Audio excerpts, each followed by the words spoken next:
Oi para você que assiste o podcast Política em Pauta do Jornal Estado de Minas. Meu nome é Ana Mendonça, eu sou repórter e colunista aqui do jornal e hoje a gente comemora a primeira edição do ano de 2025. Aqui comigo está o Bernardo Stilac, que vai trazer os destaques dessa semana. Tudo bem, Ana? Bom dia e um abraço para quem está nos ouvindo também nessa edição inaugural de 2025. A gente volta de um hiato, né, Ana? Porque tivemos ali o plantão de fim de ano, não tivemos o podcast nas últimas 2 semanas, então tem bastante assunto. Vamos começar esse programa já com essa cara de ano novo, no primeiro bloco, falando sobre a posse dos vereadores eleitos em Belo Horizonte e também do prefeito Fuad Noman e o vice-prefeito Álvaro Damião e a eleição na Câmara Municipal, que também aconteceu no dia 1º de janeiro. A gente estava lá, tem muita informação, pequenos bastidores, pequenos entreveros ali que com certeza vão acabar pautando a atuação política de Belo Horizonte nesse primeiro semestre. No segundo bloco, a gente já começa a falar da ação efetiva do novo presidente da Câmara Municipal de Belo Horizonte, Juliano Lopes, vereador pelo Podemos, e de Álvaro Damião, que é vice-prefeito, mas está como prefeito em exercício desde o dia 4, já que o Fuad Noman novamente está internado, está passando aí por complicações de saúde. Os dois já estão se movimentando, né? O Juliano Lopes aproveitando um mês de recesso da Câmara ainda, mas o Álvaro Damião efetivamente já sendo prefeito da capital. E no terceiro bloco a gente sai da cidade aqui de Belo Horizonte para poder falar um pouco sobre as primeiras movimentações de outras prefeituras, já que no estado de Minas Gerais tem vários prefeitos mantendo, né, voltando a trabalhar depois de reeleição, ou novos prefeitos assumindo cidades, e também com algumas confusões envolvendo a Associação Mineira de Municípios. É o tema da coluna da Ana Mendonça desta sexta-feira, dia 10 de janeiro. Então vamos falar um pouco desse panorama, um giro pelo interior do estado. Além da Ana e de mim, Bernardo Stilac, quem está aqui também com a gente hoje é a nossa repórter Larissa Figueiredo, que estava lá comigo, né, além do Vinícius Prates também, na Câmara Municipal no dia 1º. Voltamos lá algumas vezes desde então, né, Larissa? Mas o clima lá estava bem interessante. Queria já dar boas-vindas você ao podcast e já abrir comentando um pouco sobre como é que foi aquele dia 1º. Tá certo, isso mesmo, Bernardo. Bom dia para quem está nos ouvindo. Então, foi um dia bem movimentado lá, né? Tava cheio de apoiadores da família Aro, incluindo o próprio Marcelo Aro, a deputada Nelly Aquino, estavam todos lá para apoiar o Juliano Lopes aí no dia da eleição. E aí a gente começa falando da eleição ou da posse, né? Do prefeito, do vice, como que a gente vai fazer isso aí? Vamos passar bem rápido, né? Porque o dia ali na Câmara, a tarde na Câmara do dia 1º, a quarta-feira, ela tinha esse script, né? Começava com a posse dos vereadores e a posse do prefeito. Lamentavelmente o Fuad não pôde participar, estava com a imunidade baixa, né? Saindo ali da sua terceira internação. Participou de forma remota, via videoconferência, e até com alguma dificuldade de fala, também uma dificuldade técnica, que foi complicado de ouvir o prefeito lá.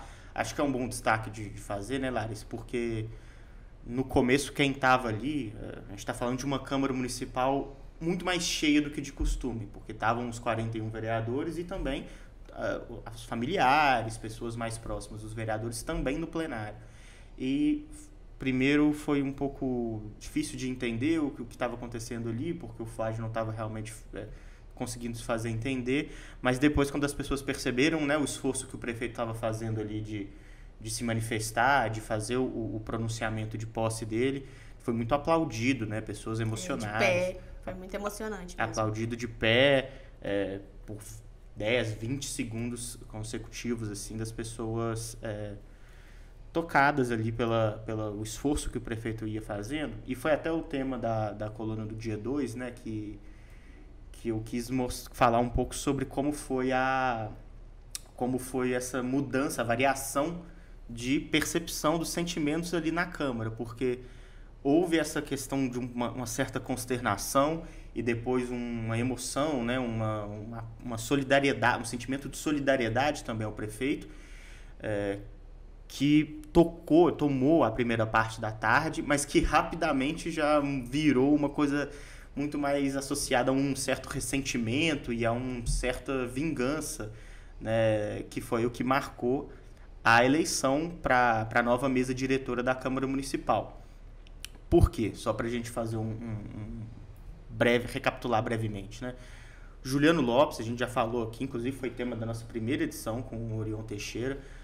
Juliano Lopes se colocou como candidato à presidência da Câmara Municipal imediatamente após o segundo turno. No dia seguinte, ele já era o nome da articulação do secretário-chefe da Casa Civil do governador Romeu Zema, Marcelo Aro.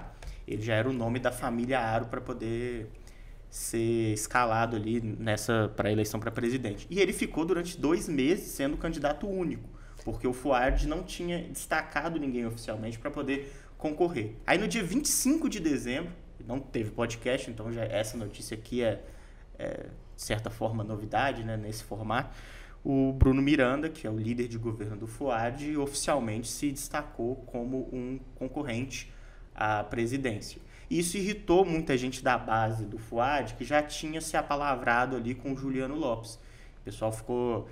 O que foi dito ali nos bastidores, inclusive no microfone, principalmente pelo Vanderlei Porto, que votou no Juliano Lopes e integra a nova mesa diretora, de que a prefeitura não teria respeitado a palavra dos seus vereadores de base com o grupo do Juliano, como se fosse fácil virar esse voto. E não foi, né, Larissa? No final das contas, houve uma mudança de 2 vereadores no grupo original de 23 nomes que apoiaram o Juliano Lopes, mas a conta é exatamente a mesma. Foram 23 votos no Juliano Lopes e 18 no Bruno Miranda. E aí vamos falar um pouco de como é que foi essa votação. Primeiro, essa parte aí que a prefeitura se comprometeu. Eu estive no café da manhã do Fuad com os 41 vereadores eleitos ali, acho que foi novembro? Foi no início de dezembro, lembrando que nessa época o Fuad ainda era prefeito, né, de Belo Horizonte, efetivo, e estava saudável, estava bem, conversou com todos os vereadores, se comprometeu a não entrar na eleição, né? Exatamente, era isso que eu ia falar. Ele falou em coletiva que não iria entrar ali na jogada, mas que se o Bruno Miranda, né, que era assim o nome óbvio, né, como era líder de governo, é uma pessoa bem relacionada na Câmara, foi a primeira opção da imprensa, a gente que acompanha assim, todo mundo já pensou que seria o Bruno Miranda. E aí, quando a gente foi questionar o Fuad, vai lançar o Bruno Miranda como candidato, ele se comprometeu ali com os vereadores e com a imprensa também, que não iria lançar nenhum candidato, que se a Câmara quisesse eleger o Bruno, se o Bruno quisesse se candidatar, era por conta própria, mas que ele não entraria, que a prefeitura iria deixar a Câmara se resolver. E aí, o Fuad foi internado. Pode falar. É porque esse café foi no início de novembro, 6 de novembro. O Fuad realmente estava mais saudável, né? Ele começa a ter complicações mesmo a partir do dia 23 de novembro, que é quando ele é internado pela primeira vez. E aí realmente, né, deixou em suspensa todas as negociações. Só chamando a atenção nessa entrevista que a Lari citou, em todo momento que o Fuad falou sobre essa articulação na Câmara, o Bruno Miranda estava ao lado dele. E parecia estar ali de acordo com o que o prefeito estava falando. E o Álvaro Damião também. O Álvaro Damião também. É aí que as coisas mudam, né? Porque a gente está falando de Álvaro Damião. Álvaro Damião, atualmente, enquanto a gente conversa, prefeito em exercício de Belo Horizonte. E não oficialmente, mas notadamente, dito nos bastidores, inclusive em entrevistas públicas também, foi a figura que articulou a eleição do Bruno Miranda. Inclusive, ele assumiu 18 votos ainda. Ele, inclusive, assumiu como secretário de governo, né, do Fuad no final do ano passado. Então, ele já estava ali atuando como a pessoa responsável por essa articulação. E aí é que entra a questão... A gente tem vários pontos ali de ressentimento em relação à mesa diretora vencedora. Porque a gente vai falar ainda de Gabriel Azevedo, né? Vamos falar... Que está sendo apagado, né, da história da Câmara Municipal. Quando a gente for falar sobre os primeiros atos de Juliano Lopes, temos esse vai ser alguns personagens aí. Mas o que foi muito interessante, né? Porque logo depois que foi feita a eleição, cada vereador é chamado ao microfone para votar nominalmente na sua chapa, né, da mesa diretora. É uma mesa composta por 6 vereadores que foram eleitos, né, o Juliano Lopes como presidente. Aí na primeira e segunda vice-presidência temos a Fernanda Altoé, do Partido Novo, e a Flávia Borja, do Democracia Cristã. Como secretário-geral da casa, que também é uma função muito importante ali na determinação, assuntos, né, da tramitação dos projetos, a gente teve, essa chapa elegeu o Pablo Almeida, do PL, que foi o vereador mais votado da história de Belo Horizonte, um ex-chefe de bolsonarista. gabinete do deputado federal Nicolas Ferreira, né? Exato. E como suplentes, né, primeiro e segundo secretários, Wagner Ferreira, do PV, um integrante da esquerda, né, da bancada progressista. E da base do FUAD. Um dos primeiros ali a se comprometer também, né, com o Juliano Lopes, que já tinha gerado uma confusão e agora está na mesa, efetivamente. E é um personagem curioso, né, porque fez campanha para o FUAD. Isso. E Vanderlei Porto, do PRD, é o segundo secretário, outro também que, inclusive, ocupou o cargo de vice-líder de governo, né, junto com o Bruno Miranda. E o Vanderlei, inclusive, uma das vozes mais ativas em relação a essa questão da articulação feita pelo Álvaro Damião. Conversei com ele também nos dias seguintes. Ele disse, olha, eu quero deixar muito claro sempre que o FUAD não participou de nada. Isso é exclusivamente uma articulação feita pelo vice-prefeito e que a prefeitura, ele disse exatamente assim, numa matéria que a gente publicou, inclusive, seria mentira a gente dizer que a relação entre Câmara e Prefeitura começa 100%. Né? Existe aí algo, inclusive que está nessa coluna aqui da nossa terça-feira, o dia 7, existe uma necessidade de que a Prefeitura corra um pouco atrás do prejuízo para poder salvar essa relação com a Câmara, que começou com o pé esquerdo. Mas aí, Larissa, vamos falar, a gente, né, tem a eleição, voltando, né, recapitulando aquele momento, né? E logo depois da eleição os vereadores podem ir ao microfone para poder falar, justificar o seu voto. E é também um momento ali deles aparecerem para os seus eleitores, para poder fazer também o seu pronunciamento, o seu posicionamento em relação ao que estava acontecendo. Primeiro, deputados que votaram no Bruno Miranda, destacaram democracia, destacaram a importância de ter no Juliano Lopes alguém que vai respeitar, inclusive os vereadores que não apoiaram nessa eleição, com muitos votos, inclusive, de melhoras, de pronta recuperação ao prefeito Fuad Noman. E aí depois, os mais vocais apoiadores de Juliano Lopes, como a Flávia Borja, que inclusive veio aqui ao nosso podcast, né, e destacou a sua proximidade com o novo presidente da Câmara.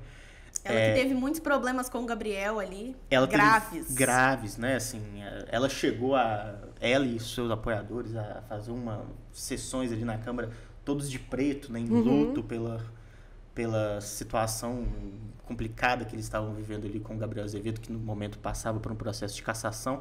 Ela abriu os trabalhos ali de vamos lavar a roupa suja no plenário, porque ela falou do Gabriel Azevedo, começou citando a cadeira que o Gabriel Azevedo sentava. Pode parecer bobo. A cadeira do Afonso mas Pena, que né? acabou virando pauta da semana, né? Praticamente a cadeira. De fofoca, né? Mas que é muito engraçado. É uma perseguição com a cadeira, né? O Gabriel Azevedo deu um grande destaque a essa cadeira usada por Afonso Pena, né? Que foi presidente do Brasil, foi membro do Conselho Deliberativo da Câmara no início do século passado. Então, é uma das figuras mais importantes da história de Belo Horizonte e usava uma cadeira antiga, com um brasão talhado em madeira. Parece ali até uma cadeira um pouco meio de reis, de rainhas, Isso. né? Uma coisa meio imperial. Essa foi a figura usada até num tom jocoso, né? Um tom de deboche pela Flávia Borja, dizendo que era o Gabriel. Ela diz exatamente assim, o Gabriel era um reizinho que se sentava no trono, que se dizia democrata, mas era um ditador. Ela fala essa frase. E essa cadeira virou um tema, né? O Juliano Lopes falou da cadeira logo depois do seu pronunciamento. E aí agora entra a hora que a Larissa estava lá no nosso tradicional quebra-queixo, né? Com o microfonezinho ali para ouvir Marcelo Aro e Juliano Lopes. As primeiras palavras ali do Juliano enquanto novo presidente da Câmara, né? E ele veio com um discurso ensaiadinho, né, Larissa? Inclusive com recados a muitas pessoas que foram apelidadas aí. Pois é, olha, eu vou ser sincera, eu fui ali com uma série de perguntas preparadas na cabeça para ver se o Juliano ia falar sobre essa questão dessa articulação do Álvaro Damião, né? Mas nem precisou perguntar, ele já começou falando, assim, começou o mandato dele com tudo. Ele elegeu alguns personagens importantes, né? A gente vai começar com os 3 traíras que ele elegeu, assim, publicamente para a imprensa, né? O primeiro traíra seria o Edmar Branco, né? Do PCdoB. Sim, o Edmar Branco, que estava no grupo, que logo, num dia depois do segundo turno, declarou voto ao Juliano Lopes, mas depois mudou de ideia. Participou daquele videozinho, né? Participou que do foi videozinho. tão polêmico. Do vídeo, lá com os 23. E aí ele mudou de ideia e declarou que iria votar no Bruno Miranda ali às vésperas da eleição, faltando uma semana mais ou menos ali. O segundo é o Lucas Ganem, né? Uma figura emblemática da nossa política, né? Que a gente não sabe se ele é de Belo Horizonte, se ele é de não São sabe, Paulo. né? De onde veio, pra onde vai, quem é Lucas Ganem. Cenas dos próximos capítulos aí da nossa Câmara. Que é, inclusive, do Podemos, né? Do partido do Juliano. Exatamente. Isso acho que teve peso nessa consideração dele como um dos traíras, né? E aí o Lucas, ele tava ali no vídeo também, assim como o Edmar Branco, e mudou o voto ali, fez uma negociação com o Álvaro Damião. A gente não sabe o que foi prometido, o que foi garantido ali, mas ele mudou o voto. E o terceiro traíra, que eu confesso assim que foi uma surpresa, o próprio Bruno Miranda. Bruno Miranda foi chamado de traíra, né? O Bruno Miranda, que é do PDT, líder de governo do FUAD, foi chamado de traíra porque, segundo o Juliano Lopes, ele teria ali se comprometido a não se candidatar. FUAD se comprometeu a não lançá-lo e o Bruno Miranda se comprometeu a não se candidatar. E se candidatou, né? Disputou ali, recebeu os 18 votos dele. E o mais engraçado é que minutos antes estavam o Juliano Lopes e o Bruno Miranda se abraçando ali, naquele contato bacana de colegas, se parabenizando. Mas sempre assim, né? E aí vai lá o Juliano Lopes solta essa bomba. E agora a gente tem os 3 patetas, né? Que outros ali, 3 personagens que o presidente da casa elencou pra gente. O pateta maior, né? O primeiro pateta, segundo o Juliano Lopes, é o Álvaro Damião.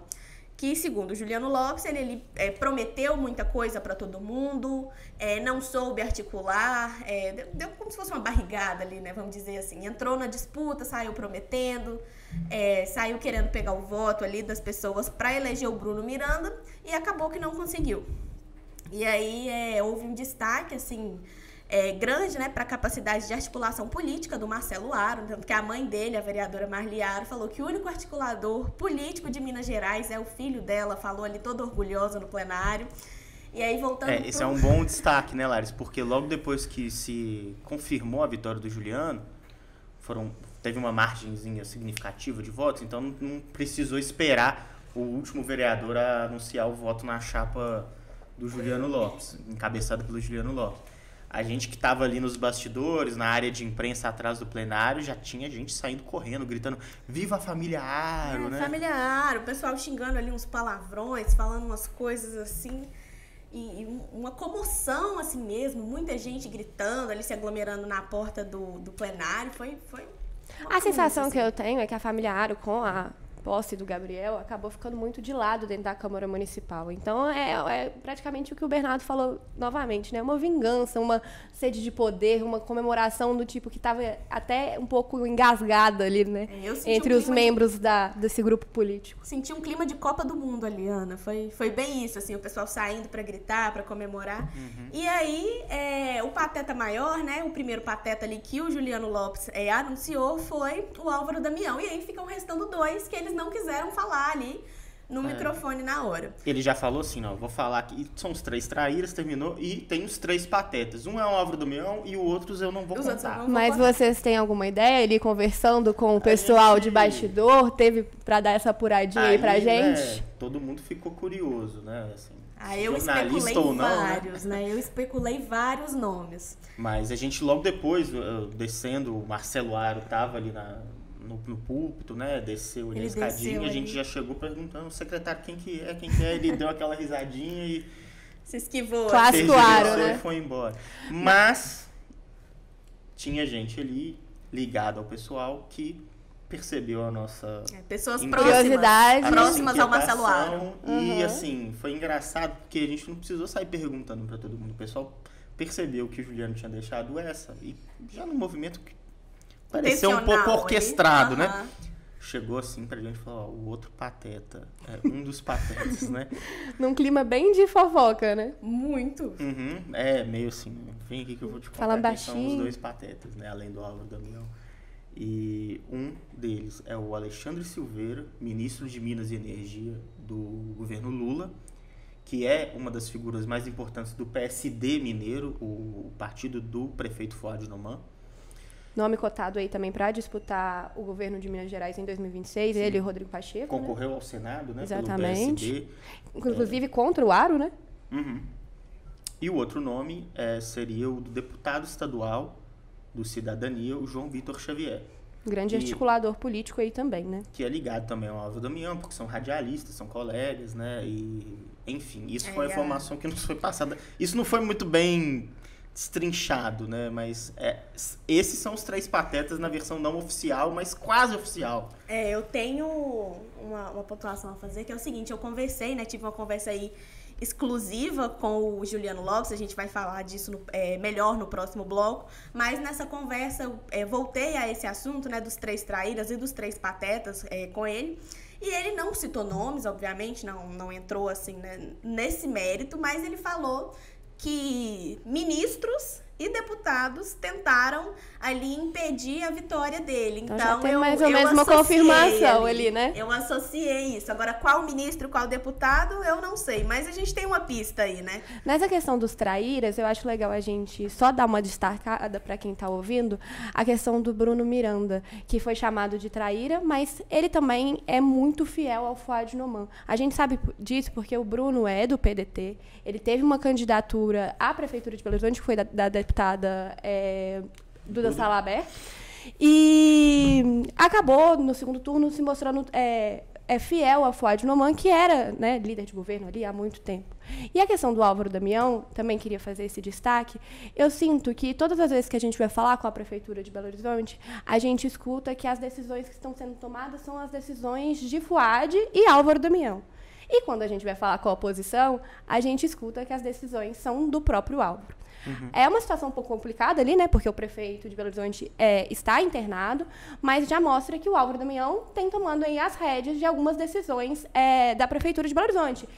Essas decisões, articulações políticas, já os próximos passos que a PBH vai tomar agora nesses próximos anos de mandato, né? Uhum. Eu sinto um contraste muito grande ali no que é do Fouad e no que é do Álvaro, né?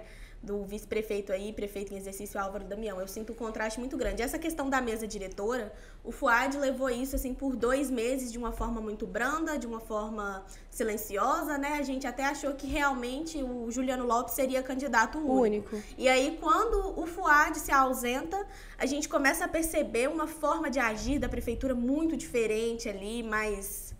eu acho que dá para incisiva, talvez. Dá para destacar exatamente isso. A forma, apesar de falarem que o Álvaro Damião e o Fouad agem da mesma forma, existe uma diferença política ali de muito tratar grande. As coisas, né? São pessoas diferentes, obviamente, mas também se mostraram articuladores políticos diferentes. E acho Álvaro um pouco mais agressivo, talvez. Agressivo, acho que essa é a palavra. Então, e também tem uma questão de contexto, né? A gente até vinha falando aqui no podcast das últimas semanas do ano passado, que à medida que o tempo passava e as negociações ficavam suspensas, e uma das características dessa situação do Fouad ter que se ausentar no final do ano passado, com internações consecutivas, era que as informações que costumam vazar nesse período de transição, até por interesse próprio dos políticos envolvidos nessas negociações, elas não estavam vazando. A prefeitura estava hermeticamente fechada ali, com uma sensação real, não só oficial, mas também nos bastidores, de que as negociações estavam de fato suspensas. Eu acho legal destacar isso também, porque a gente tentava apurar, né, gente? A gente ficava correndo atrás, exatamente. E quando a gente falava com a Prefeitura de Belo Horizonte, a resposta era sempre a mesma. Com a prefeitura, não vamos, com vereadores, exatamente. Não vamos entrar na mesa diretora, vamos deixar estar da forma que está. E além disso, né, porque a gente teve uma aprovação da reforma administrativa que criou 2 coordenadorias, que criou 4 novas secretarias em Belo Horizonte, todas elas que passaram todo esse período sem nomeação. Inclusive foram nomeados, né, os 4 secretários. Mas assim, a gente queria saber quem seria, quem estava nesse páreo, e as negociações pareciam de fato suspensas. Eu digo isso porque um pouco dessa questão da agressividade do Álvaro Damião, ou pelo menos de ter entrado de forma incisiva, como vocês falaram, nessa eleição, tem a ver com o tempo, porque o Bruno Miranda ele anunciou que seria candidato no dia 25 de dezembro. Muito perto da eleição, né, Bernardo? Exatamente uma semana. Então, assim, você está discutindo com um grupo que é muito bem articulado, que é o grupo do Marcelo Aro, que há meses já tinha feito as suas alianças, já tinha consolidado os seus apoios. Então, com uma semana para poder entrar nessa discussão e já tendo que correr atrás de um prejuízo, porque não era só conseguir votos, ele precisaria virar votos para poder conseguir vencer a eleição.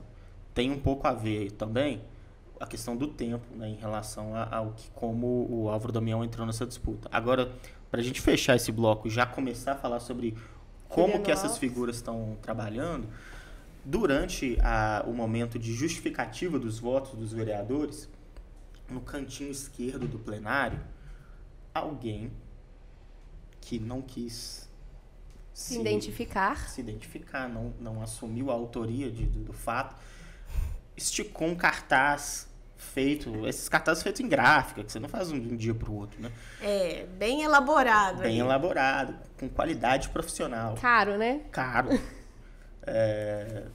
Com o rosto do Álvaro Damião, uma foto do Álvaro Damião num programa de rádio ao qual ele foi uma semana antes, e com uma aspa destacada do Damião, uma aspa que dizia mais ou menos assim: eu acho que estamos construindo uma candidatura e o ideal seria que o Bruno Miranda fosse o único candidato, porque é uma posição unânime. E aquilo foi meio que visto pelo pessoal do Aro como o cara tá cantando vitória antes da hora, né? É um blefe ali dele, né? Também por isso, né? Também uma forma dele jogar, né? E aí publicamente, dizendo isso na rádio.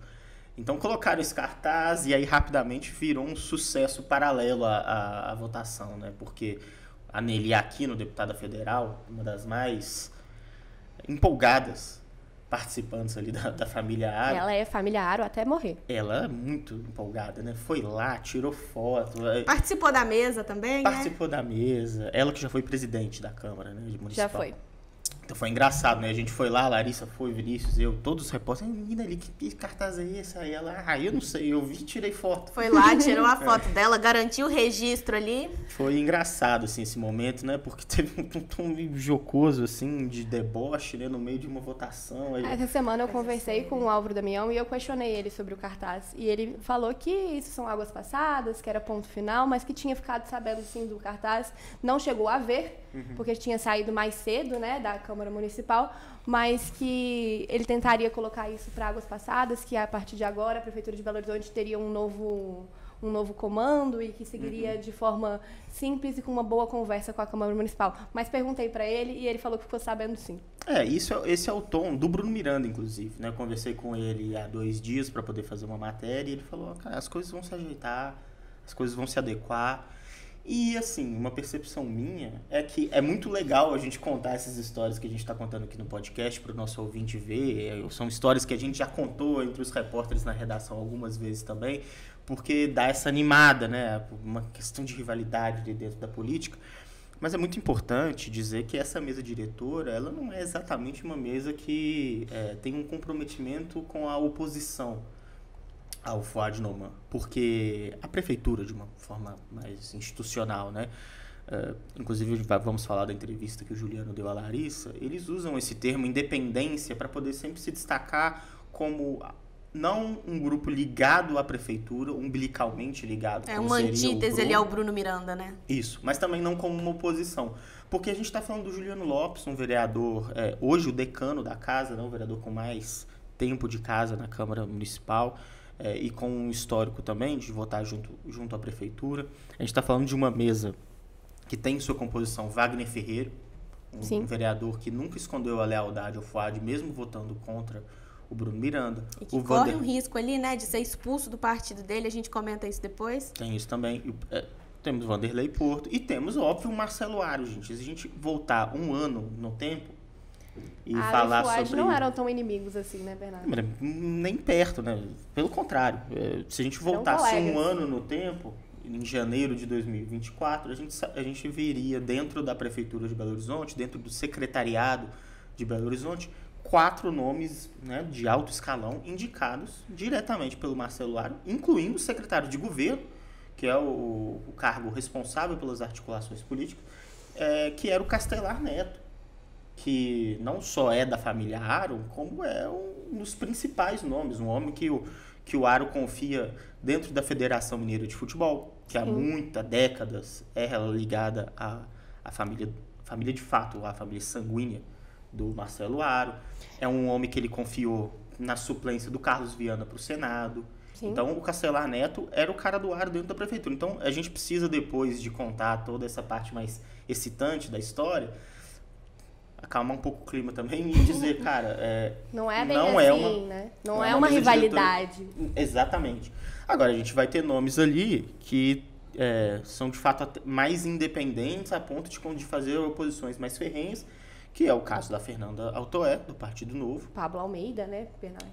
A Fernanda, eu digo assim, o Partido Novo tem uma coerência em votação ali, né? A gente pode discordar, pode concordar, mas eles têm um ponto... Votam juntos, né? Votam juntos. São uma base muito unida, muito forte. E não votam com a prefeitura, às vezes votam contra a prefeitura, outras muitas, mas sempre baseado naquela lógica liberal do Partido Novo e o Pablo Almeida. Exatamente. Que inclusive, quando estava chegando ali como secretário-geral, conversando com o Ville, outro vereador desses mais vocais do PL, ele estava falando, não, nossa expectativa é que ele seja a voz mais ativa de oposição à prefeitura dentro dessa mesa. Pablo Almeida, inclusive, antes mesmo de assumir o cargo como vereador, entrou com várias ações contra a prefeitura, inclusive sobre a reforma administrativa do prefeito Fuad. Então, eu acho que ele vai ser bem vocal ali quando o assunto é ser oposição do prefeito Fuad.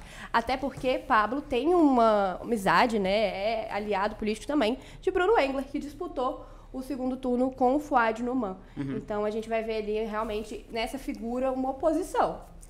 Eu acredito que sim. Bernardo, eu não sei se você lembra, ali pouco antes da eleição, no desfile de 7 de setembro, na Avenida Afonso Pena, tava o Fuad, o Marcelo Aro e o Castelar Neto sentados lado a lado, conversando, né? E a gente ficou se perguntando o que é que eles estavam ali trocando aquela ideia. Eu acho que hoje dá pra gente ter uma ideia e também é uma simbologia de que não é uma Câmara que vai ser oposição, como você bem disse, assim. Eu acho que as relações políticas que estão acima, né, e entrelaçadas a esse grupo da família Aro e a prefeitura, elas são maiores ali do que essa desavença do Álvaro Damião com o Juliano Lopes. Então, que a gente pode esperar, assim, uma Câmara independente, né, como eles pregam muito, acho que fazem questão de destacar, todo mundo da mesa quer falar sobre essa independência da Câmara como uma antítese aí ao Bruno Miranda, mas também não vai ser aquela oposição ferrenha. Quando a gente fala de família Aro, a gente pode falar mesmo de uma família, tá? A gente falou aqui um pouco da relação do Marcelo Aro com o Castelar, mas eles são praticamente irmãos.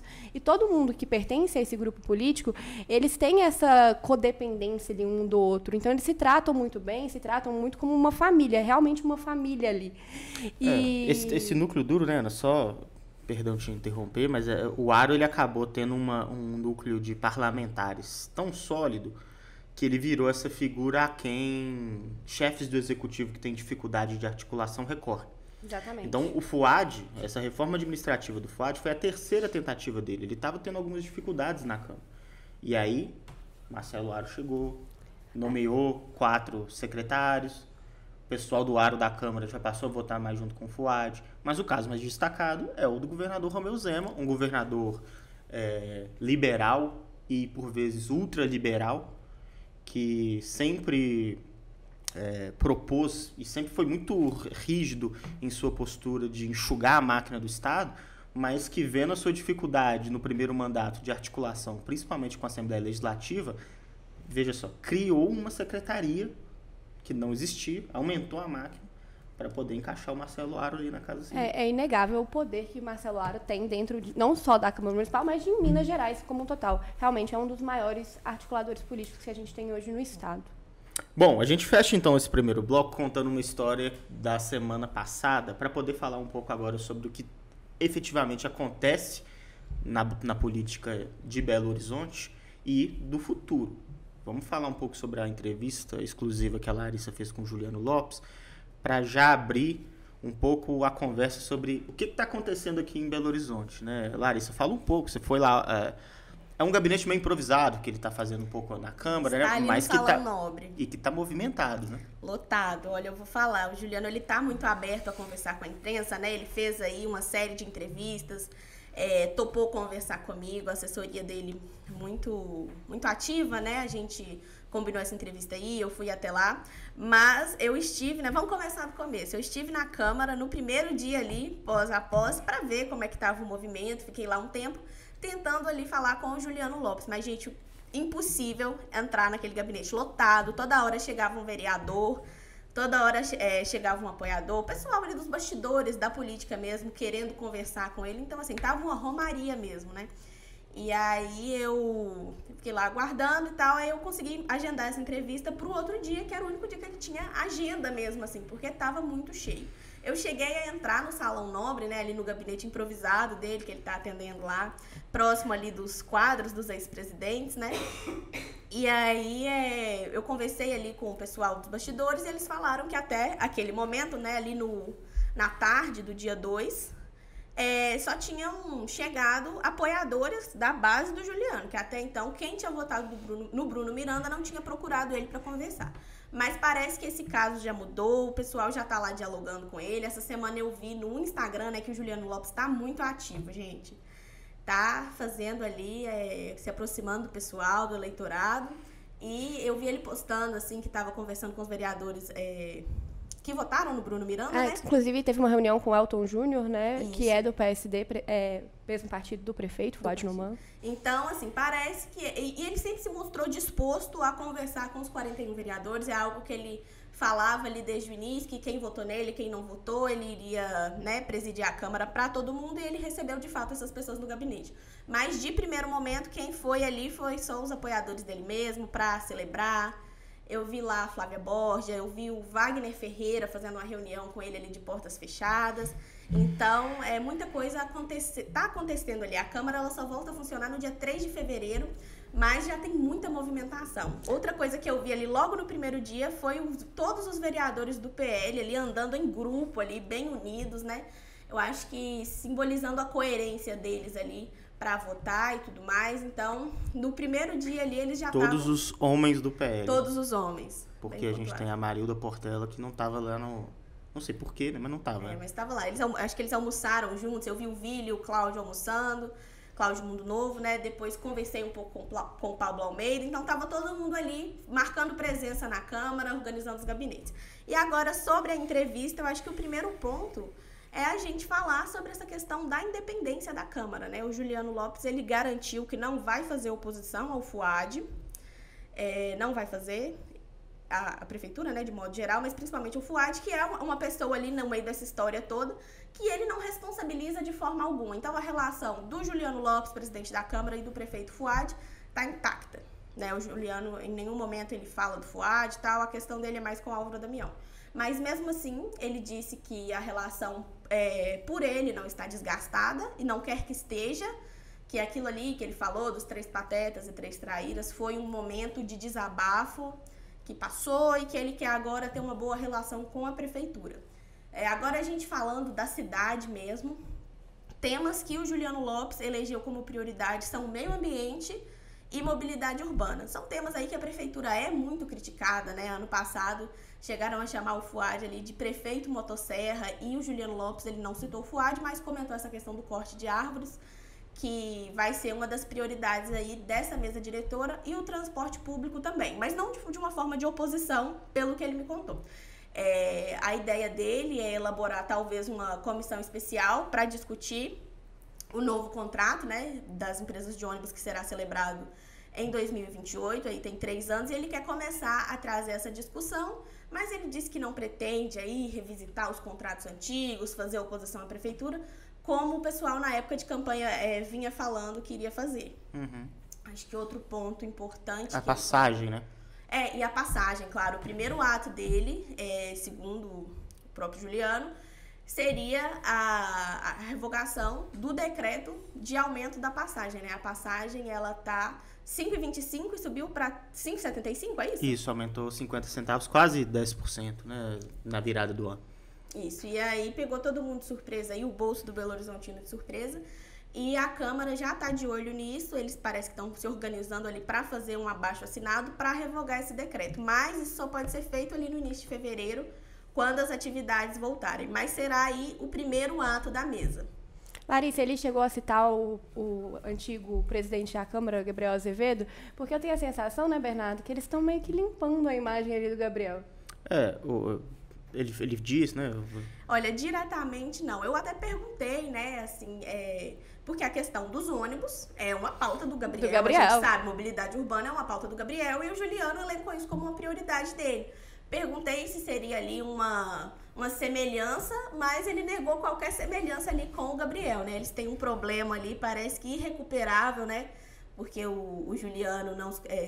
o Gabriel se comprometeu a passar a presidência para ele no último biênio, não passou, e ali virou aquela confusão. O Gabriel governou ali no trono dele, do Afonso Pena, como o Juliano gosta de falar, até o fim do ano passado.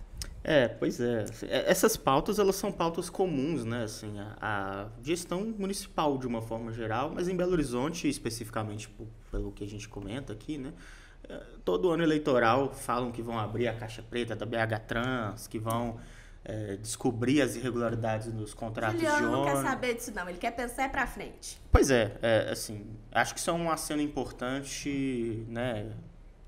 À prefeitura de dizer, vamos trabalhar planejar em conjunto, futuro, talvez, Não quero ficar tocando nessas feridas que foram tão tocadas durante o período de campanha eleitoral. Mas a história do Gabriel Azevedo é curiosa, porque o Gabriel Azevedo foi um presidente da Câmara Municipal que teve muitas críticas, né, assim, por conta da oposição dele, de acelerar a tramitação de alguns projetos, de ter votações relâmpago, que pelo lado dos apoiadores tratam, né, como um presidente eficiente, que conseguiu praticamente zerar a pauta nos seus últimos dias de mandato, mas que pelo lado da oposição diz que atropelava um pouco o rito dos projetos de lei na Câmara. Autoritário ali, né? Diziam que ele era autoritário, né? Então, assim, claro, na política existem a discussão dos dois lados. Mas o que é interessante que você lembrou, Ana, e aí a gente volta a falar da famigerada cadeira, eu quero destacar que na primeira entrevista do Juliano Lopes ao veículo institucional da Câmara Municipal de Belo Horizonte, as primeiras linhas da matéria falam da cadeira do Afonso Pena. E ele fala, olha, o meu primeiro ato vai ser sentar na mesma cadeira que todos os outros vereadores e tal. Ela foi eleita por esse grupo como o grande símbolo da mudança de postura dentro da presidência da Câmara Municipal, e que é um ataque ao que o Gabriel Azevedo tem como uma postura mais perceptível mesmo, porque ele é um cara... assumidamente vaidoso, né? Midiático, e dos seus valores, né? O Gabriel, ele tem um prazer em destacar a história de Belo Horizonte. Exato. Ele fala disso com muito paixão, muito carinho, e, enfim, ele fala isso em todas as entrevistas que ele dá. É uma característica muito marcante ali do Gabriel. Então, acredito que se tornou ali mesmo um símbolo do que foi o governo Gabriel ali, né? A presidência do Gabriel. Ele tratou a Câmara enquanto uma instituição e a Câmara enquanto um prédio mesmo. Ali eu estava conversando na redação, pouco você sabe em Belo Horizonte, que ele se chama Palácio Francisco Bicalho.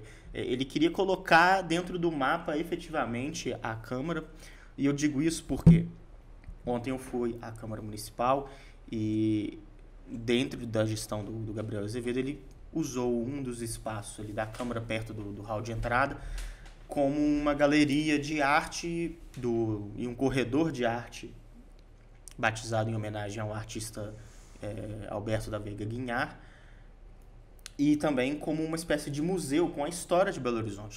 É uma exposição permanente com documentos históricos, mapas, os primeiros mapas da cidade planejada, datas marcantes para a história do Legislativo de Belo Horizonte.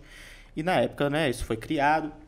É um lugar bem à la Gabriel, né? Assim, que exatamente o que a gente estava falando, que respira ali a história um pouco de Belo Horizonte. E ele quis fazer esse local ali para marcar um pouco do que passou ali dentro do prédio, né? Exato. E aí ele tinha todo esse documento, essa documentação, e quando foi publicado, a gente até traz na matéria da edição de hoje do Jornal Estado de Minas, que também está no portal am.com.br, no Diário Oficial do município determinava alguns pontos, por exemplo, uma fatia pequena, uma fatia de 0,3% do orçamento anual da Câmara seria para a manutenção dessa sala.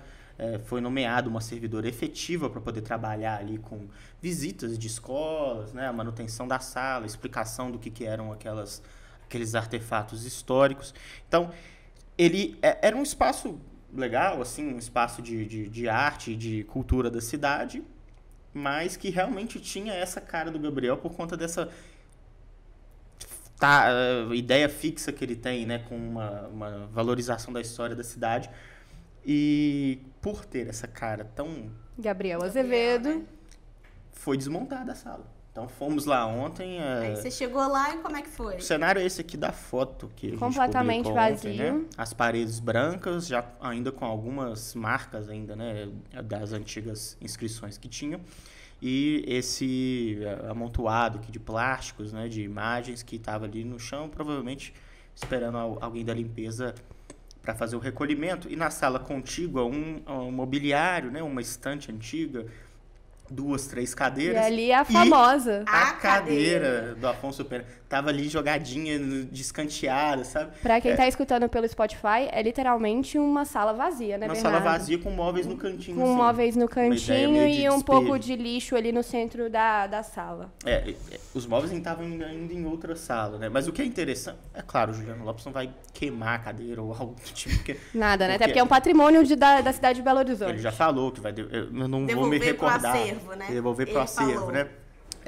Enfim. As primeiras palavras dele ali, inclusive. Mas isso, assim, de novo, isso não é um posicionamento oficial da Câmara Municipal de Belo Horizonte. A gente pediu, o Juliano Lopes estava lá ontem, eu conversei com ele, meio en passant assim, e ele disse que, não, aquilo ali era uma exposição itinerante que a gente está trocando. Mas não era, né, Bernardo? Era uma coisa Não fixa ali existe dentro algo da que Câmara. determine um caráter permanente ou que não Exatamente. possa ser retirado, né? Mas assim, não é a posição oficial do Juliano, nem de ninguém da mesa diretora, nem institucional da Câmara Municipal de Belo Horizonte. A gente ainda não sabe, inclusive, o que vai ser feito naquele espaço. Isso não foi informado. Mas a conversa que a gente tem de bastidores é que o pessoal está querendo realmente dar uma nova roupagem, inclusive física, ao prédio da Câmara Municipal. E conversei também com o Gabriel Azevedo, e ele me falou, né? Gabriel que tá lá no México, né? Gabriel que está longe de férias, tudo isso. tranquilo. Está de férias. Ele, inclusive, disse isso. Tô passando aqui merecidas férias. E me enviou, tenho sim alguns documentos da época, né? Quando foi instituído, me encaminhou e depois, via assessoria, mandou uma nota oficial também, falando sobre qual que é a postura dele. E ele... a nota é curiosa, né? Porque ela parece meticulosamente escrita para poder dizer que a Câmara é uma instituição com regime presidencialista, então o Juliano Lopes pode fazer isso, cabe a ele tomar as decisões. Mas aí ele começa a elencar coisas que o Juliano Lopes poderia fazer, e aí é engraçado, né? Porque... Bem estilo Gabriel, né? Ele dá uma cutucada, né? Então ele diz assim, a Câmara é presidencialista, então se ele quiser fechar o jardim que eu abri... Se ele quiser acabar com a sala que eu construí, deixa eu até pegar aqui pra gente poder não... Acho legal a gente falar que o Gabriel, assim, em termos chulos, quando estava na presidência da Câmara Municipal, ele causava mesmo, assim, ele dava entrevistas irônicas, ele sempre tem algo a ser dito entre linhas, sempre estava dando uma indireta para fulano, para ciclano, para o próprio prefeito. Esse é um estilo Gabriel de ser. E que nem sempre agrada. Uma pessoa que causa, que faz essa confusão, esse alvoroço, que tem, querendo ou não, um ego um pouco inflado, ele mesmo admite isso. Ele admite. Acaba gerando ali desconforto. Então, a sensação que eu tenho é que essa nova presidência tenta apagar um pouco do que o Gabriel tentou causar. Que é esse alvoroço Gabriel Azevedo, jeito de ser, né? E num momento que parece, assim, ser mais propenso a isso, né? Os vereadores ainda não voltaram efetivamente ativos, embora a Câmara esteja bastante movimentada, né? Como a Larissa disse. Então, só em fevereiro a Câmara institucionalmente volta a funcionar, então... Arrumando a casa com um jeitinho ali da nova a gente estava até brincando ali na redação que acho que faltou só salgar ali, passar um sal grosso, lavar tudo, que dá é essa. Fazer um pouco dessa limpeza anti-Gabriel ali. O que o Gabriel diz é o seguinte: a Câmara Municipal é presidencialista, cada presidente confere o tom à sua gestão. O atual presidente idem. Ele pode, caso queira, aí começa, né? Fechar as portas do restaurante popular que eu abri. Muita gente ficaria sem refeições ao custo de R$3. Ele pode fechar a Praça da Constituinte que eu inaugurei e recolocar as grades que existiam lá. Muita gente não veria o parlamento aberto ao povo. Pode impedir a imprensa de entrar no plenário. Muita gente não teria tantas informações de qualidade. Todas essas são marcas da nossa gestão, assim como o Espaço de Memória e a Galeria Cultural Alberto da Veiga Guinhar foram pensados para a cidade. E aí ele fala, né, que tem essa característica que a Ana bem disse de valorização aí, né? mas também de valorização aos símbolos, ao né? símbolo Belo Horizonte em si, né? Agora, para a gente migrar do Juliano Lopes, que está começando ali, é importante dizer que o Juliano Lopes já nomeou o Wesley Moreira, né, que é vereador que não foi reeleito, e nomeou também o filho da Nelly Aquino, Christian Aquino, que foi candidato a vereador, também não foi eleito, mas que parece já ser uma figura que está começando a movimentar a estrutura da Câmara Municipal. E o momento de janeiro também é um momento de muito trabalho para a nova presidência da Casa, porque é o momento em que são recebidas as indicações dos líderes da Casa para a montagem das comissões permanentes. A Câmara Municipal tem 9 comissões permanentes, são comissões temáticas, e esses cargos são cargos definitivos, assim, definidores para a velocidade e para a forma como os projetos de lei, projetos de emenda à legislação também, projetos de resolução tramitam dentro da Casa. Porque quando um vereador propõe, eu quero uma lei que obriga o ônibus a ter ar-condicionado. Esse projeto vai passar pela comissão que avalia se ela é constitucional, se ela está de acordo com a legislação do município. Ele vai passar pela comissão que avalia questões de mobilidade urbana, para poder receber pareceres e emendas dos vereadores até ir, de fato, a plenário para ser votada e ser aprovada ou não pelo conjunto total dos vereadores da Casa. Então, só aí, então, depois de passar por todo esse trâmite, que ela chega na mesa do prefeito. Então, é um cargo muito importante, né, Bernardo? Exatamente. Então, o que o Juliano Lopes tem agora, até o dia 25, ele me disse que ele vai receber as indicações dos líderes, ofícios, né? Ele comentou isso comigo também. Uhum. E aí vai definir até o início do mês que vem como é que vão ser montadas essas comissões que têm esse caráter burocrático, mas essencial para o resultado final do trabalho do Legislativo de Belo Horizonte. Falando de executivo agora, o Álvaro Damião é o prefeito em exercício de Belo Horizonte. A gente não sabe por quanto tempo e se vai ser necessário ser prorrogado o período de 15 dias de licença médica do prefeito Fuad Noman.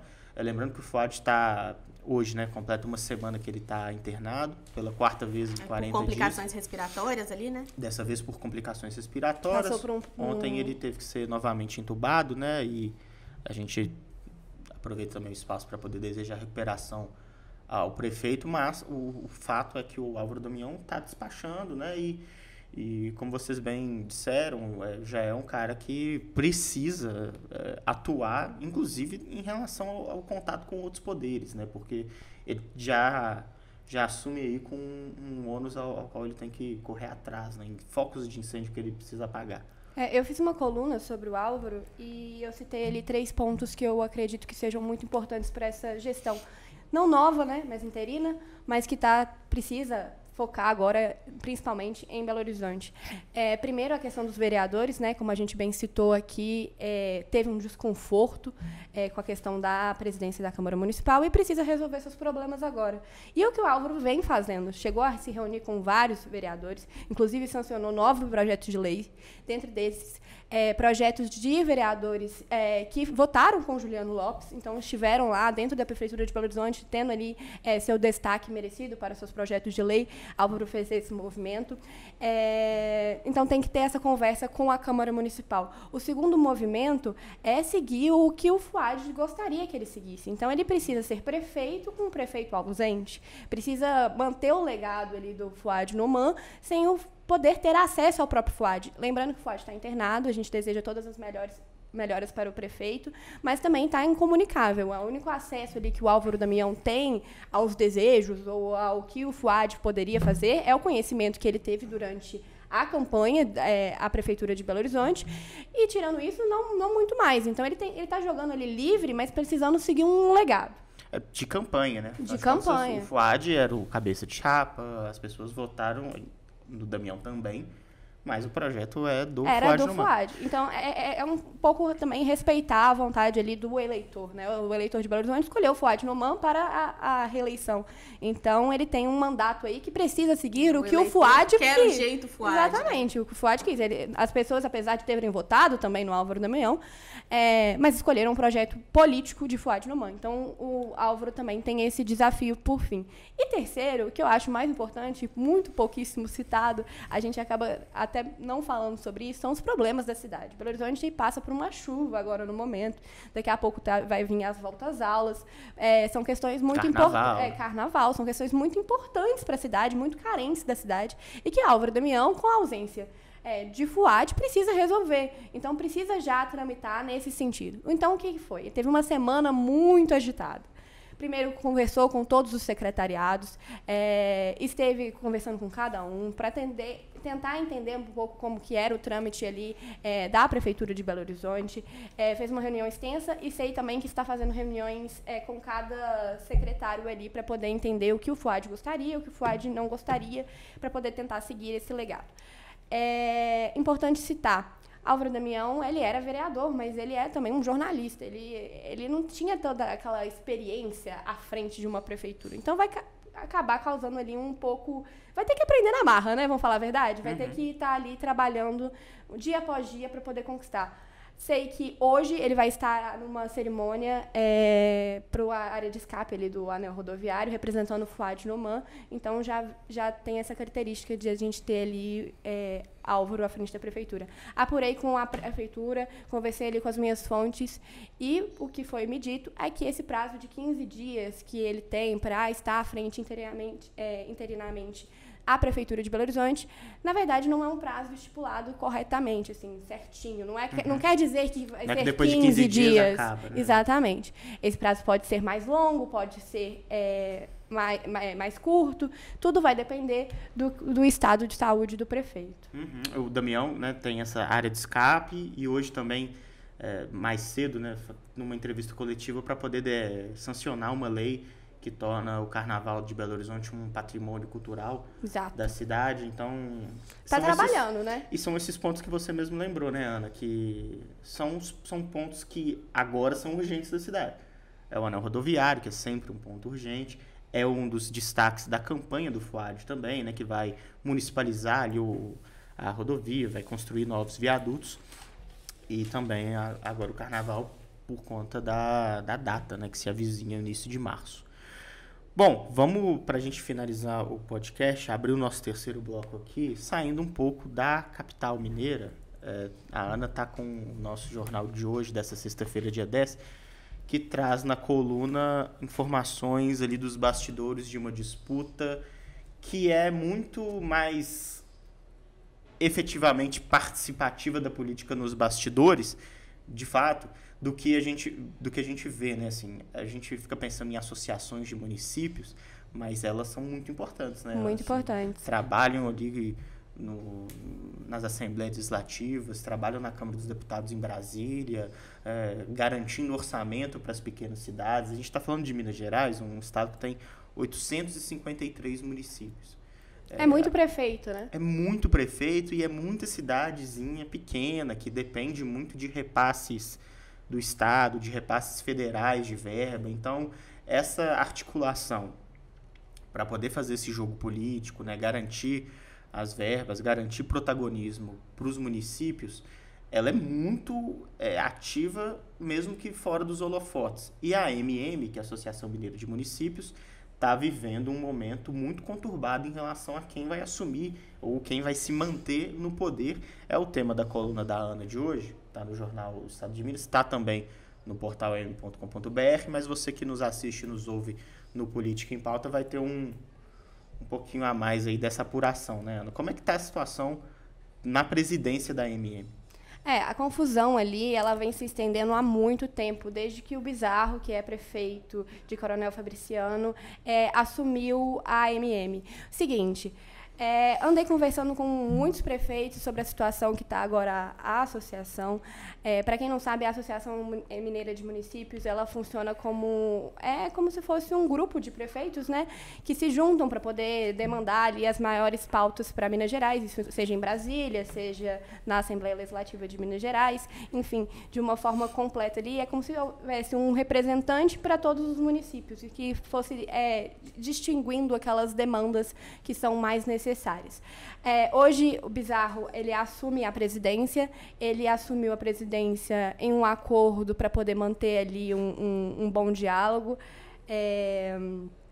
e assumiu a presidência com aquele acordo que a gente já acostumou ver, a gente viu inclusive na Câmara Municipal, de que eu assumo aqui 2 anos e o meu vice segue os próximos 2. O que não aconteceu, né? O Marcos Vinícius Bizarro é presidente desde 2022, né? Exatamente, perfeito. E ele não queria abrir mão ao seu vice-presidente ali, não queria abrir, e acabou falando em uma reunião que abriria mão para Falcão, que é prefeito da cidade de Patos de Minas, também marido da nossa deputada estadual Ludmila Falcão. Falcão também, que vem se demonstrando aí um grande articulador político nos últimos anos, com questão de prefeitura, bem articulado, tem uma voz grande aí dentro da direita mineira, está sempre participando, enfim, das negociações quando o assunto é a direita. Luiz Eduardo Falcão, né, do Partido Novo. Exatamente. Um grande nome ali, aliado, inclusive, do governador Romeu Zema, muito próximo de Matheus Simões e também muito próximo do senador Cleitinho. Então, é um cara que vem se destacando nos últimos anos, querendo ou não, na política mineira. Dito isso, o Bizarro falou que abriria a mão para o Falcão, não aconteceu, e aí acaba que, nessa eleição, o Bizarro fica sem mandato e surge toda essa discussão de quem seria... Fica sem mandato na prefeitura, né? Na prefeitura de Coronel Fabriciano. E aí chega essa discussão de tipo, e aí, a AMM pode ser presidida por uma pessoa que não é prefeito? E aí, o que acontece é toda essa articulação política para que o Falcão assuma agora a AMM. O que gerou muito desconforto político. A gente tem aí um governador que quer entrar, mas não pode entrar porque é aliado dos dois, é aliado de Bizarro, é aliado de Falcão. E é uma confusão, né? É aquele climinha de fofoca do interior, sabe? De, tipo, um apontando um pro outro, sempre falando que não cumpre combinados, que não se mantém nas palavras, que precisa de uma renovação.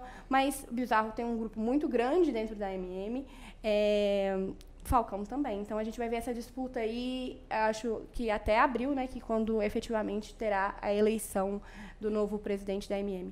Acho legal citar também que os dois têm um grande motivo para querer serem presidente da AMM. O que, na minha opinião pessoal, não faz tanta diferença, porque a AMM não é um cargo eleitoral. Ela não reverte votos, mas ela tem muita articulação política. Então, os dois querem comandar aí uma futura candidatura para 2026, foco na Câmara Municipal. Uhum. Existe uma conversa também que Falcão, como eu tinha dito, é muito próximo de Cleitinho, poderia assumir aí talvez uma vaga como vice na disputa pelo governo de Minas Gerais, o que eu conversei com ele e ele negou. Disse que não está pensando nisso agora, enfim, está pensando ainda. Ele que é do Partido Novo, que também já tem uma candidatura, que é de Matheus Simões. Tá bem encaminhada essa, né, o vice-governador. Mas é interessante isso, né, Ana, para a gente fechar o nosso podcast, que, embora não seja a principal função e a prerrogativa de associações como a AMM, ter esse aspecto eleitoral, talvez seja um momento em que ela mais aparece fora dos bastidores, né? Que ela realmente ganha destaque nos holofotes. Né? O próprio Bizarro, que é um prefeito mais alinhado ao ex-presidente Jair Bolsonaro, ele teve esse destaque em 2022, quando na campanha presidencial fez ali da AMM um espaço também para que o então candidato a presidente Jair Bolsonaro tivesse acesso aos prefeitos da cidade. Então, assim, é lógico que não é alguém que determina resultado de eleição. Sim. Mas por aglutinar uma massa enorme de prefeitos, viabilizar o contato de um candidato ao executivo com um maior número de prefeitos, num espaço reduzido ali, espaço físico mesmo, contatos, conversas, viabilizar o trânsito ali entre um candidato a governadora, a senadora, a presidente, com os prefeitos de um município, acaba sendo um papel de bastante influência política. Ele escolhe ali, né, para quem que ele vai abrir a porta. Exatamente. E tem esse caso, também tem o caso da própria candidatura, né? Querendo ou não, para você se tornar deputado federal, para se tornar governador de Minas Gerais, você precisa de articulação política, de base efetiva, de gente que possa contar ali dentro dos municípios. Então, é um cargo que, querendo ou não é político, porque não reverte votos ali, não é eleitoral, as pessoas não votam no presidente da AMM, mas é um cargo que, querendo ou não, não é muito estratégico na questão de articulação política. A pessoa que é presidente da AMM, ela vai ter ali uma grande importância na questão do bastidor mesmo, de poder ter a conversa, de poder ter acesso aos prefeitos, ter acesso à base, ter acesso a, querendo ou não, a maior parte da população ali de Minas Gerais. A gente está vivendo um momento agora, né? Falamos de eleição, então, como o PSD do Gilberto Kassab, por exemplo, tem crescido exponencialmente pleito após pleito, e uma das bases é construir uma política municipalista, né? Exato. Atendimento às prefeituras, contato direto com os prefeitos, porque é entre os cargos eletivos a esfera que é mais próxima do cidadão, né? Mais próxima da pessoa, do eleitor. Exatamente. E eu acho que vai além, sabe? A gente está num momento político do país onde a gente tem um país polarizado. Então, querendo ou não, um trabalho de base, seja ele mais ao centro ou de qualquer ideologia que se siga, é muito importante, porque precisa conquistar ali o eleitor que está tão desiludido, tão cansado daquela política, daquela velha política de briga, de confusão, enfim. Então, a base aí é de extrema importância e vem tendo essa confusão. Pelo que eu apurei, andei conversando com os prefeitos, há uma grande chance de a gente ter uma renovação na AMM, do Falcão conseguir essa mudança. Houve algumas brigas no WhatsApp, muitos áudios, muita confusão, como eu disse, é um clima bem de fofoquinha, assim, do interior mesmo, muita confusão mesmo, mas nesse sentido, acredito que a gente pode apostar aí numa renovação dentro da AMM. Bom, a gente vai continuar acompanhando, você também que nos ouve, esse tema muito possivelmente vai voltar, né? Até abril, movimentações serão feitas. Nessa edição a gente fica por aqui, primeira edição de 2025, falamos então sobre a Câmara Municipal de Belo Horizonte, como foi a eleição, quem agora está efetivamente no comando do Legislativo de Belo Horizonte, essa questão também da Prefeitura com Álvaro Damião comandando interinamente, falamos de AMM. Você pode ouvir o nosso programa no Spotify e também no YouTube do canal do Portal UAI. Toda sexta-feira a gente vem aqui com uma edição nova falando dos temas mais importantes dos bastidores do poder em Minas, desde Belo Horizonte, passando por estado, até a representação do nosso estado em Brasília. E também a cobertura completa de tudo que a gente falou está no am.com.br, também no nosso jornal impresso. Larissa, obrigado por ter participado mais uma vez e vamos para esse ano aí, para mais edições. Começou com tudo, hein, gente? Obrigada pelo convite. Bom dia aí para quem está nos ouvindo. Ana, até a próxima sexta. Até, gente. Um abraço para todos e até a próxima. A gente fica por aqui. Assista a gente, compartilhe também para poder a gente ter acesso a mais ouvintes, né? Para poder falar um pouco sobre essa bastidor da política mineira que é tão importante. Deixa os comentários aí também para a gente, que a gente sempre está olhando. Um abraço e até a próxima.